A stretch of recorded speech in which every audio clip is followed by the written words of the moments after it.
Hello viewers, অচিন্ততার free coaching চ্যানেলে তোমাদের সকলকে স্বাগত জানাই। আজকের এই ভিডিওটিতে তোমরা যারা ক্যালকাটা ইউনিভার্সিটিতে বিএ পলিটিক্যাল সায়েন্স অনার্স বা পাস বা জেনারেলে পড়ছো সেকেন্ড সেমিস্টারে, তোমাদের যে ডিএসসিসি 2 বা এমডিসি 2 বা MN2 পেপারটি রয়েছে, এই পেপারটির একটি গুরুত্বপূর্ণ ইম্পর্টেন্ট প্রশ্ন 2024-এর সাজেশন অনুযায়ী লোকসভায় আইন পাশের পদ্ধতি সম্পর্কে আলোচনা করো, বা ভারতীয় সংসদে আইন প্রণয়নের পদ্ধতি আলোচনা করো, বা বিল পাশের পদ্ধতিটা কি, তা এর উত্তরটি নিয়ে আলোচনা করব। তো দেখো, প্রথমেই যে পয়েন্ট আছে সরকারি বিল ও বেসরকারি বিল। দেশের অবস্থার পরিবর্তনের জন্য আইনসভায় নতুন আইন প্রণয়ন অথবা পুরাতন আইন সংশোধন করতে হয়। আইনের খসড়া ড্রাফট বিল চরম রূপ লাভের জন্য বিভিন্ন অধ্যায় অতিক্রমের প্রয়োজন হয়। এগুলি আলোচনা করলে কি উপায়ে পার্লামেন্ট আইন প্রণয়ন করে বুঝতে পারা যাবে। এ প্রসঙ্গে সরকারি বিল ও বেসরকারি বিলের মধ্যে পার্থক্য আলোচনা করা যেতে পারে। সরকারি বিল সরকারের পক্ষ থেকে সরকারের সদস্যগণ বা মন্ত্রীগণ উত্থাপন করে থাকেন। সরকারের সদস্য নন পার্লামেন্টের এরূপ কোনো সদস্য বিল উত্থাপন করতে পারেন। এই ধরনের বিলই বেসরকারি বিল। বেসরকারি বিল ও প্রস্তাব বিচার বিবেচনার জন্য বেসরকারি বিল কমিটি রয়েছে। প্রাথমিক বিচার বিবেচনার পর বিষয় সম্পর্কে বিবরণী দেওয়ার পর বেসরকারি বিলগুলি সরকারি বিলের ন্যায় পার্লামেন্টে আলোচিত হয়। এরপর দেখো বিল উত্থাপন ও প্রথম পাঠ। সরকারি বিল উত্থাপন করেন মন্ত্রীগণ। আইন পাশের প্রস্তাব ক্যাবিনেট কর্তৃক অনুমোদিত হলে সংশ্লিষ্ট মন্ত্রী দপ্তর আইন সংক্রান্ত মন্ত্রী দপ্তরের সহযোগিতায় আইনের খসড়া রচনা করে। খসড়া রচনার পর বিলটি প্রকাশ করা হয় এবং পার্লামেন্টে উত্থাপনের ব্যবস্থা করা হয়। সংশ্লিষ্ট মন্ত্রীকে বিলটি উত্থাপনের জন্য অনুমতি প্রার্থনা করতে হয়। অনুমতি পাওয়ার পর মন্ত্রী বিলটিকে উত্থাপন করেন এবং এই পর্যায়ে কোনো রকম আলোচনা করা হয় না। অর্থ বিল ছাড়া অন্য বিল যে কোনো কক্ষে উপস্থিত করা যেতে পারে। বিলটি স্পিকারের অনুমতিক্রমে সরকারি গেজেটে প্রকাশ করতে হয়। এরপরে দেখো দ্বিতীয় পাঠ। বিলটি পেশ করার অন্তত দুদিন পর দ্বিতীয় পাঠ শুরু হয়। দ্বিতীয় পাঠের প্রথম স্তরের বিলটির অন্তর্নিহিত মূলনীতি আলোচনা হয়।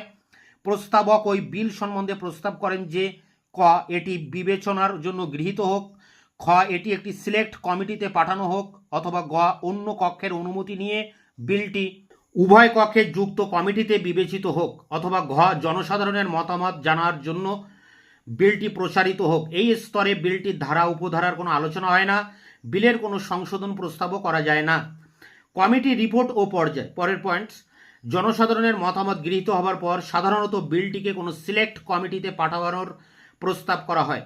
কমিটিতে প্রেরণের সময় ভারপ্রাপ্ত মন্ত্রী কমিটি সদস্যদের নাম উল্লেখ করেন। বিলটি যুক্ত কমিটিতে প্রেরিত হলে বিলের উত্থাপক মন্ত্রী কমিটিতে কোনো কোনো ব্যক্তি সভ্য থাকবেন, তাদের নাম প্রস্তাব করেন। অন্য কক্ষ থেকে কমিটির সদস্যদের নাম আহ্বান করা হয়। কমিটির সভাপতি স্পিকার কর্তৃক নিযুক্ত হন। কমিটিতে বিলের সাধারণ আলোচনার পর প্রত্যেক ধারা উপধারার বিশেষ আলোচনা হয়। কমিটির সদস্যগণ সংশোধনের সুপারিশ করতে পারেন। কমিটি বিলের ধারা উপধারা নিয়ে বিস্তৃত আলোচনা করলেও বিলের মূল উদ্দেশ্য নীতির কোনো পরিবর্তন করতে পারেন না। কমিটিতে বিলটি আলোচনার পর একটি বিবরণী কমিটির সভাপতি পার্লামেন্টের নিকট প্রেরণ করেন। কমিটি রিপোর্ট পেশ হওয়ার পর প্রস্তাব করা হয় কমিটি কর্তৃক প্রেরিত বিলে বিচার বিবেচনা করা হোক। পয়েন্ট দেখো, বিলের ধারা উপধারা বিচার বিবেচনা ও সংশোধন প্রস্তাব।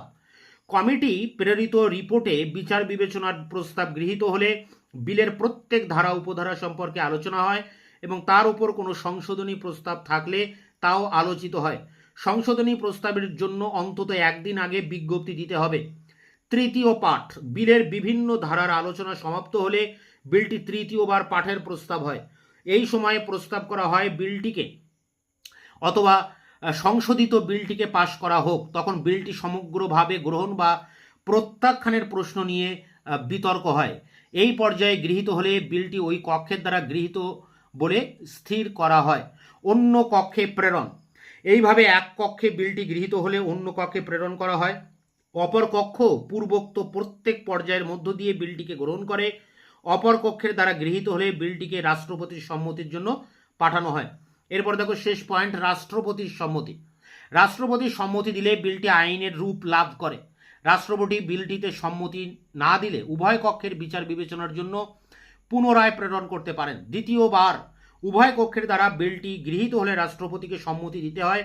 অপর কক্ষ যদি বিলটি প্রত্যাখ্যান করে বা বিলটি 6 মাস কাল ধরে ফেলে রাখে তাহলে রাষ্ট্রপতি উভয় কক্ষের যুক্ত অধিবেশন আহ্বান করতে পারেন।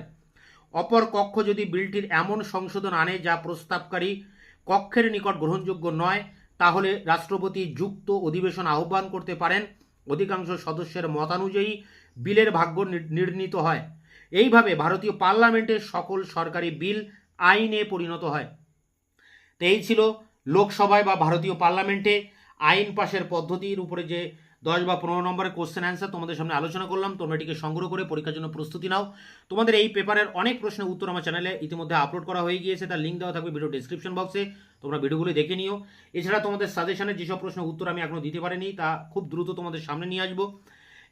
ততক্ষণে তোমরা চ্যানেলকে সাবস্ক্রাইব করে রাখবে, বন্ধুদের কাছে শেয়ার করবে, নিজেদের মতামত জানাবে কমেন্ট সেকশনে, এবং ভিডিওটি ভালো লাগলে অবশ্যই একটা লাইক দেবে।